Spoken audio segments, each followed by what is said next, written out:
When spiritualism made its way over from America to Britain in the 1850s, it caused quite a stir.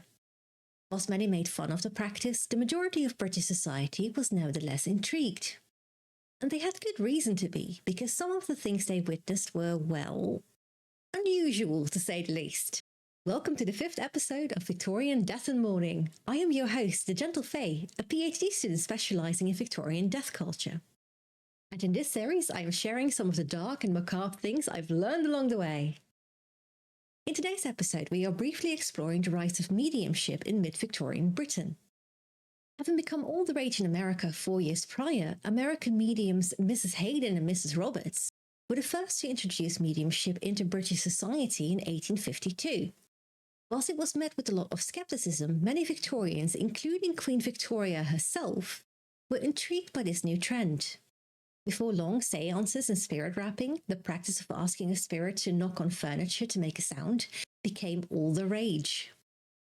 One of the reasons as to why mediumship caught on so quickly was that for many Victorians, communication with the afterlife provided much-needed reassurance of the immortality of the soul. You see, at the time, the belief in mainstream religion had begun to falter, as more people began to question the existence of both heaven and hell. Spiritualism seemed to provide proof that there was indeed some type of afterlife in a way religion on its own could not. Mediumship seems to have been primarily practiced by women and opens a new way for them to generate income and to acquire status. For spinster Georgiana Horton, for example, her social status changed overnight when she discovered that she could make spirit drawings. While she had originally led a very secluded life whilst living with her parents, she was suddenly invited by wealthy ladies and countesses to showcase her talent. Needless to say, this resulted in the rise of quite a number of mediums, some who were real, and some who were very clearly charlatans. One of the strands of 19th century spiritualism that is the most peculiar and intrigues me the most is spirit materialization, which basically meant that the medium professed that they could enable a spirit to take material form. Materialization seances would entail the medium being secluded in a cabinet or behind a curtain. A spirit would then appear from inside the closet or the curtain and interact with the audience. The spirit would almost always be wearing some type of white veil or robe that was covering their face.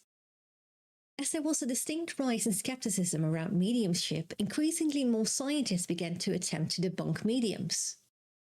In the case of materialization, they attempted to ascertain the validity of the medium by having her bound to her seat with ropes or tape.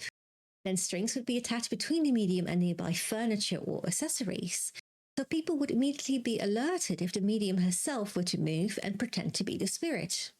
One of the famous spiritualists who performed this type of mediumship was a woman called Florance Cook.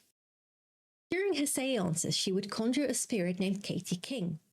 This sometimes mischievous spirit would frequently take liberties that were not usually permitted to living Victorian women. She flirted and teased, and would even sit on men's laps, touching men whilst being touched by them, and allegedly even stepped out of her robes to reveal her naked form, saying, "Now you can see that I am a woman." At the time, such behaviour was simply outrageous. Needless to say, Florance was the object of quite a bit of skepticism. At least two scientists, Sir William Crookes and Alexander Akshakov, attempted to debunk her performances. Akshakov even attempted to show Katie wasn't real by immediately getting up and withdrawing the curtain, when Katie retreated behind it, only to find no one but Florance in the chair with no trace of Katie.